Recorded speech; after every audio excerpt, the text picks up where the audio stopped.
can change the From world. the African Medical Research Foundation, Lisa Meadowcroft. Lisa, welcome. Thank you so much. It's great to be here. So we were talking before we started, and you said that you guys are not a bunch of white coats running around doing, medical research, which would be fantastic, but instead you train health workers? We do. AMREF, the African Medical Research Foundation, is about 57 years old. We were founded as the Flying Doctors of East Africa. And today we're the largest health development organization based on the continent of Africa. And we work on the most critical issues facing Africa. So we work on issues like HIV/AIDS, malaria, family planning, women's health, and actually everything we do through the lens of women and girls, because we recognize that the most challenging issues are the issues that face women and girls, and the most vulnerable populations are the issues facing women and girls. And since our founding, we've probably trained about 500,000 health workers, because really mostly what we do is around training. Even though we work on HIV, what we do is train health workers. So we've probably trained 500,000 health workers since our founding. Wow. The Flying Doctors of East Africa conjures up something out of an Indiana Jones movie almost.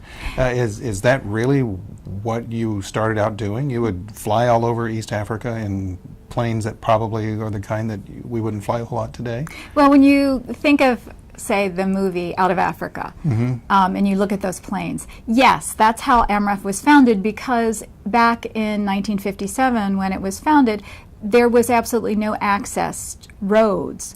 And so we used the tools of our trade.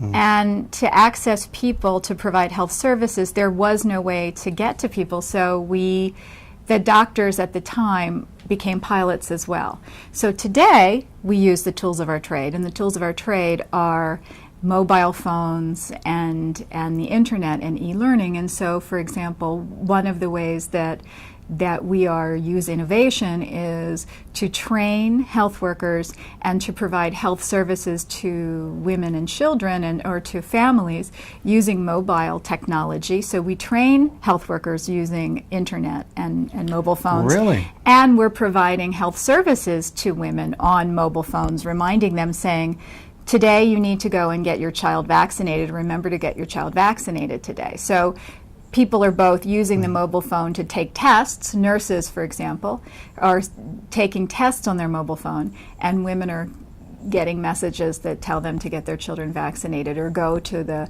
health clinic to get an antenatal visit if they're pregnant. Wow, there's so much that you do. You're the boss over all of it, right? I'm the boss over it here in the United States. We have a global boss in Kenya, and she's the boss over me. How many countries do you work in? We work in about 30 countries. About 30 countries, and 97% of your health workers are African. Well, we have health workers, we have administrative staff, Yeah. we have clinicians, we have some doctors, but most of our health staff are technical staff, but we have reproductive health people, we have all kinds of staff who are doing, we do water and sanitation, so we have all kinds of technical people, but yes, 97% of our staff are African staff, and they live in the communities that they serve. So they actually really do go to the last mile. We work in the last mile. So, and actually, the former Kenyan First Lady, Madam Odinga, actually has said to me, and has said publicly, AMREF goes where nobody else goes. Speaking of Kenya, as we record this interview on September the 24th, 2013, the incident at the Kenyan Mall just happened, and I understand that you actually lost someone there. We did. We had one of our staff was out shopping with her family, and she was shot and killed. The overall, with regard to an organization like yourselves, the reason that I even bring that up is because there is an element of danger, but that's not the kind of danger that you ever expected, though, was it? No. No. You expect in your life to be able to go and live your life on a daily basis and go shopping with your family, and you don't expect some random act of violence. Yeah. If you're working as a health worker in the last mile, you might expect dirty water and bugs that will bite you that you just as soon not, but you wouldn't expect to be shot while shopping. No, and this was actually in Nairobi. This was in an upscale mall. So this random act of violence was targeted for more wealthy people. This was targeted to hurt and to maim and to set a lesson, I think, in a way. I mean, this was. I got to expect that the health workers who had been trained through AMREF are not necessarily the wealthiest people. No, but I want to say that we still have an air ambulance service, and we still have our flying doctors, and our flying doctors were on the scene, absolutely, and rescued many people, and were there at the scene, and our doctors were absolutely there at the mall. And no, we serve the most vulnerable populations, and most of our clients, or most of our patients, most of the people that we serve live in the most rural areas or in urban slums. And so the wealthy patients who live in rich urban areas are not the kinds of people that AMREF works with. Yeah. Now, when I think about training of a health worker, I think of something that's really, really hands-on. So how can you do it from a mobile distance? I'll give you an example of a program that we've been doing. We have an e-learning program in Kenya. And we were approached by the Ministry of Health and the Kenya Council of Nurses about 6 years ago. And because the Ministry of Health and the Kenya Council of Nurses wanted to actually upskill the lower cadre of nurse that they had, they wanted to upskill 22,000 Kenyan nurses. There were very few schools of nurses, and they recognized that if they did it by regular school-based programs, they could only upskill about 100 nurses a year. They also recognized to upskill 22,000 nurses would take 100 years. So they came to AMREF and they asked us to develop with them a curricula to do it faster. And so we actually looked to the private sector, and we approached Accenture. And with Accenture, we developed an e-learning platform and developed it with the Kenya Council of Nurses, Accenture, and AMREF, developed an e-platform that enabled the nurses to stay at their jobs. They didn't have to leave their jobs. And we developed these e-curricula through computers. So we got computers. Many of the nursing schools and many of the hospitals and clinics where they were working didn't have ongoing electricity, so we had to put in generators. So this was all part of the cost of the training. But it meant that they didn't have to leave their jobs, they didn't have to stop doing their training, and there was ongoing training that they had to do. In order to upgrade their skills, they got mentors, but it was all part of the ongoing training. Wow. And in the course of like this 4 or 5 years, instead of 100, they have now graduated 4,500 nurses. Oh my gosh. 7,000 are in the program. It's been so successful that we've turned it over completely to the government of Kenya. We're no longer part of the program. It has been replicated in Uganda, Zambia, Zanzibar, Rwanda. And we are looking now are doing this with Accenture and into midwives, a specific program for midwives in Uganda, and we're in a pilot program of doing 250 nurses. Midwives. We'd like to do about 11,000. It's just a cost issue, but that's the kind of program that we're doing. And there was part of a mobile part, not just the e-technology, but mobile as well, so that the nurses could use their phones to take tests and so forth. But Isn't that amazing? It absolutely is amazing, and we're going to have your website up several times throughout the interview. But if people go to the website, there is an emphasis on women's health and girls' health. Yes. Why is that? You know, I've been working in international relief and development for about 20 years, I think. But in my experience, and I think what I've learned is if you want programs to succeed, you need to engage women. You need to involve women. They need to be part of the beginning of the program. And AMREF, in our experience, also knows that women need to be at the heart of the program because women are at the heart of their families. Mm-hmm. And if you want women, if you want programs to empower communities, and if you want programs that are going to improve health, and also you want programs that are going to improve financial stability for communities, women have to be the center of those programs. And that's why we have women at the heart of our programs, because also women and children are usually the most vulnerable members of the community.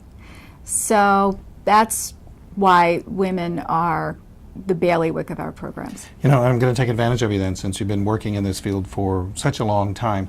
I've asked this question of many, many guests over the years here on Rainmakers, and for the most part, people say they really don't know. And it's this: why is it that men will often take resources away from their family, away from their communities, and drink it up, smoke it up, do bad things with it, instead of take care of their families?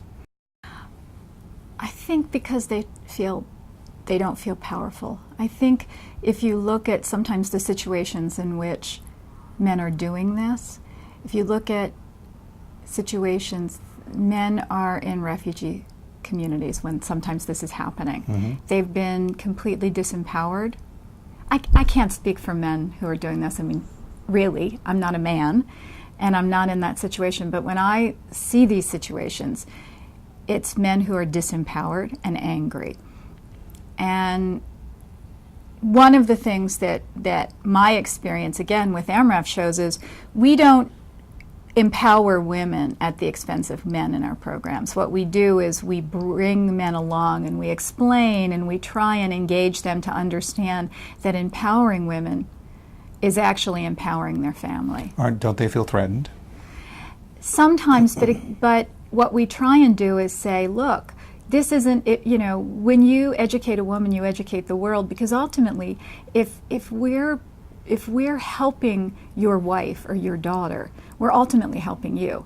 And try and do it in such a way to help them understand that it's helping them too. I mean, sometimes they do feel threatened, but we try to really engage men and empower them so that they understand that it isn't about excluding them. It's about doing something that's going to make their life better as well. In working with health workers and training health workers, do you sometimes run up against cultural traditions? Absolutely. What do you do? You know, change is hard, right? Yeah, it is. I mean, change is really hard. I know it from my own life. I love chocolate, and I want to eat more of it than I should. And trying to cut down a little bit is really hard, but you just have to keep at it. But that's not a cultural tradition. That's an addiction. No, well, it's an addiction. But cultural traditions. Okay, so. Well, let's be specific, and it's on your website as well. The Maasai tradition. And I was just going to bring that up because we have this week with the Clinton Global Initiative. We have this remarkable young Maasai woman, Nice, who is here, and she is all about changing the culture of female genital cutting. And she refused to do that, to allow her community to do that to her, and now she is changing the community. And she didn't do it by just, standing there and screaming and yelling at her community. What she did was she went to her grandfather and convinced him, and he was an elder, that it would be better for her and for her family, and got his ear. And he, as an elder, was someone who had had the ear of the community and talked about how it would be better if they could come up with a different way. And that's the way AMREF works. It's trying to educate communities about what's going to make the most sense and how your community is going to be better if you change over time. And also it takes time. It's not something that you just, you know, throw into the water and there's change. But it can happen. I mean, I've seen it again and again, but it takes time. I mean, one of the things that's challenging is that donors, you know, organizations like that where I work, I mean, donors want change very quickly. And change of culture is a long time proposition. It's not 3 to 5 years. It could be 30 years. Well, just like it was in the United States. It took a long time for women to get the vote in the United States, and then it's taken a long time for women to become powerful in our political culture. And if we're you will. still, what are we, 10% of Congress right now? I mean, we're, you know, we're 50%, 51% of the population and 10% of Congress. So let's say we're, you know, we're still emerging, and I think that's the reality. So change takes a long, long time. Now, as you train health workers, do they train you? Of course. I think that, again, what I continue to be humbled by is when I go into the field and I have the incredible privilege to meet health workers, when I go into the field and I meet families. I think that I've long ago learned that people have more to teach me than I could ever teach them. And the experiences that I have had the privilege to experience and about what it takes, the courage it takes to get up in the morning and walk the 11 kilometers to the next village to talk about trachoma, you know, with a family of Maasai. When I have 4 children and my husband has our 16 goats and he's traveling for the next 3 months, and I have to, you know, find water for our community, but I'm going to go to that next village and go to those 6 families and teach them about trachoma, and I have to, you know, that's... Yeah, all of a sudden that makes my commute complaints seem kind of trivial. It's pretty remarkable. And I guess I feel like I've learned so much also because you meet so many people who open their hearts and open their lives and share with you the daily occurrences and the struggles that they have, where I have to say, it puts our privileged life in perspective. Here we sit in the middle of Manhattan at CGI. Let me ask this. Why would a super intelligent, driven person like yourself do this instead of go become a real estate mogul and make $1 bazillion? Because making money might be nice. I don't know, I've never made money, so I can't really say. But I think we're on this planet as a gift, and we have a responsibility to do something good for other people. I've recognized how incredibly lucky I am. Let's go 5 years down the road, and you're looking back at the at progress or not progress that you've made at AMREF in the last 5 years. What do you think you're going to say?